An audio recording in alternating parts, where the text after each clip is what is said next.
Okay, so we're up to part 3 of the 8-part documentary on the destruction of Europe's Jews.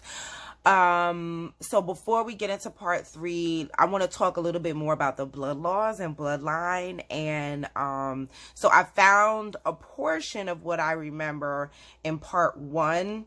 But I'm not gonna rewatch all of them. I don't have time. So I'm just gonna play you this little portion, and then we're gonna get into some Dr. Francis Creswell saying, Jews were of different blood to the Aryans, and that meant they were second-class citizens. No matter how well you spoke German, or how well you were integrated into German culture, or even how long you'd been living on German soil, you'd never be a German if you didn't have German blood. That's really the heart of the Nuremberg Laws, the theory of race, but in its most biological sense. In other words, the Jew and his blood are contaminating the Aryan race. So there was no point changing your passport or changing your religion. You were going to be Jewish forever, and you'd represent defiled blood that would pollute the human race until the end of time. Even if their parents had been converted to Christianity, because the aim of the Nazis was to eliminate Jewish blood, and consequently it depended on the blood of the grandparents, not even the blood or the religious identity of the parents. Many of the memoirs and testimonies of survivors is just how shattering this experience is, to suddenly no longer be part of the community. You see, this is also a story about assimilation and integration. You know, they are constantly saying how fully integrated and assimilated the Jewish people were in Germany, how they were fully assimilated. You couldn't really tell. So understand, ladies and gentlemen, my black people, it does not matter how well we integrate.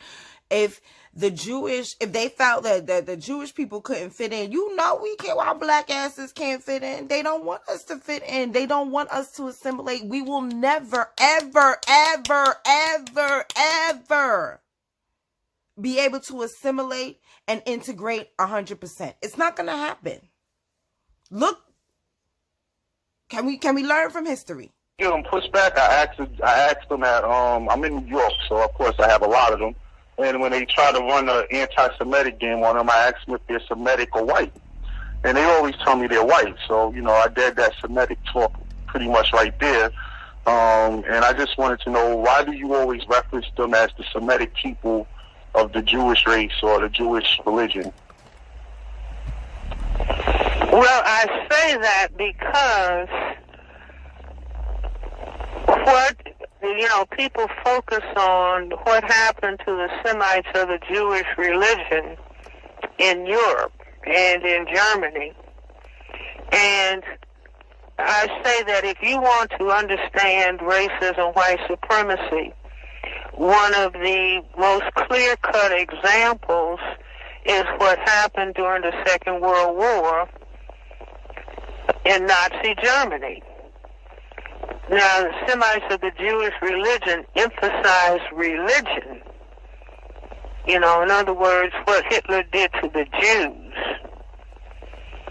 But Hitler, if you read his work, he said he was going to kill the Jews not because of their religion. He didn't care about their religion. He said because they are not white. And this is a white supremacy state. And I say that, it's like those who don't learn from history or who don't read history are bound to repeat history. So if black people want to understand what happens when non-white people attempt to assimilate into a system of white supremacy, that it can't work. Because if people who classify themselves as white want to remain white, they cannot assimilate people who will cause white genetic annihilation. And so the word Semite is the same as the word mulatto or mixed race. But that's not talked about, and that's not emphasized. But that is what? So Hitler killed Semites of the Jewish religion. He killed, see, in other words, it's like we have black people who, for all intents and purposes, look white. But if you ask them what is their genetic background, they say, I'm black. So Hitler, when faced with the same kind of dynamic, said, okay, I'm looking at you, you look white. That's why I want to know who your parents and who your grandparents were. Because if you're carrying any genetic material from black, then you can contaminate a population that I want to be pure white. Now that dynamic is going on in Europe to this very day. See, Europe is going through, I mean, they talk about Muslims, but if you were looking at the news and reading articles about what's going on in Europe, where Europe has anti-Jewish, Semites of the Jewish religion, anti-Muslim, anti-black, any people of color that are trying to go into Europe to get employment and to escape whatever is going on in their countries. They're facing very high levels of discrimination. And people talking about get rid of them.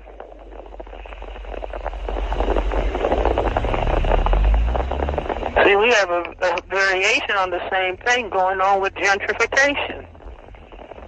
But as long as people don't understand, see, I talk about what happened in Germany because it gives you insight into the thinking of racism, white supremacy. See, we can learn that from the Nazis and the white supremacists here, who are what? Talking about the same thing. But as long as people want black people to be in a state of confusion, then they don't want black people talking about racism, white supremacy, and they don't want black people understanding that in depth. And that's why all black organizations that receive money from white people are not allowed to talk about racism, white supremacy in depth. But the Attorney General, Eric Holder, raised a profound question: are we a nation of cowards, being unable to talk about racism? The only racism is white supremacy. There's no black supremacy, no yellow supremacy. The only racism is white supremacy. That's why Nealy Fuller says racism in parentheses white supremacy. The Queen speaks from the grave. I'm going to continue with what she inspired me to do. So now we're going to continue with part 3. They are about to invade France.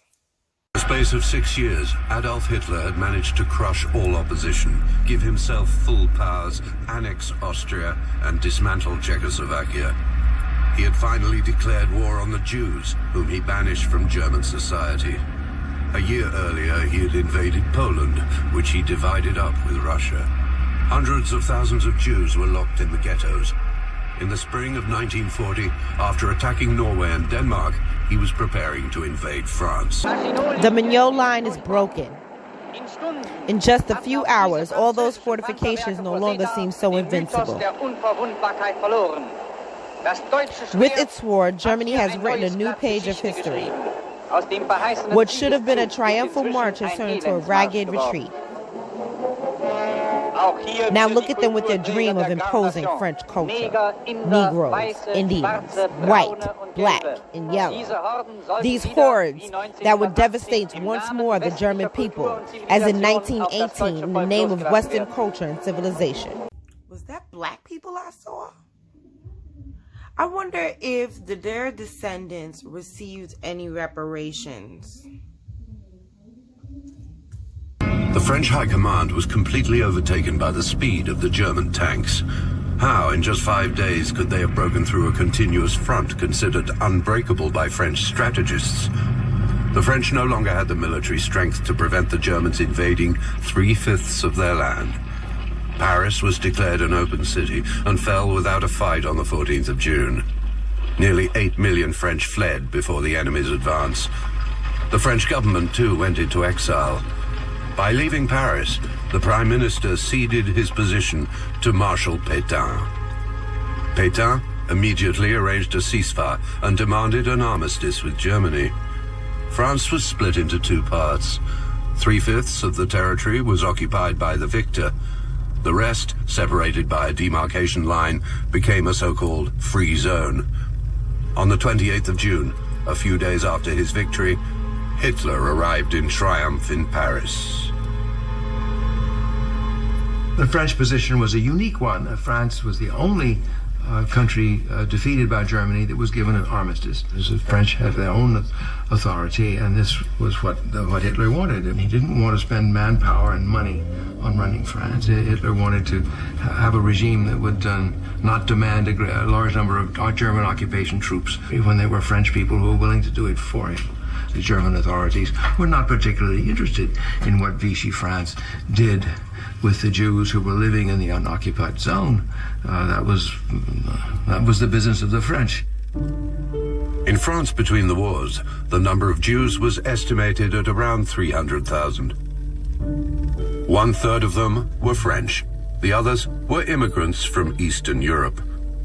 1/3 of these immigrants were Poles, who on the eve of the Second World War had chosen France, the ideal land of liberty, and in particular Paris. The Jewish immigrants settled in the Belleville and the Marais districts. Their shop signs were in Yiddish, but their children were all at French schools. The majority of foreign Jews were Polish, people who arrived in the 20s and 30s, driven out by all the hardship and the hidden anti-Semitism in Poland, by the lack of opportunity, etc. France was one of the most generous countries in the world with respect to refugees in the 1930s, at a time when the United States refused to enlarge its quota, and Britain imposed strict limitations on the arrival of immigrants. France opened its doors in its traditional way, and large numbers of Jews came into France and set off a powerful hostile reaction. And it was believed that the Jewish refugees would take jobs away from French people. There were pamphlets written about La Guerre Juive, the Jewish war, the war that the Jews want to avenge themselves against Hitler. There was the arousal of hostile feeling that France had taken in too many refugees, too many foreigners, and there was talk about a statute, the need for a statute, the need for special regulation to put foreign Jews or Jewish refugees into camps in the southern zone. The camp at Gurs in the south of France was built in 1939 to take in Republican veterans of the Spanish Civil War. After the armistice of the 22nd of June 1940, it was used as an internment camp for foreign Jews living in France, as well as German Jews expelled by the Nazi regime. On an occasion, Pierre Laval used to say to Ambassador Abetz, "Look what we're doing. We're solving the Jewish problem in our country just as you are in yours." Don't you think it's interesting that the country that they thought was the most open, the most, about liberty and peace, the second they got an opportunity to turn on them, they turned on them, and turned on them fast and hard. Oh, you keep watching.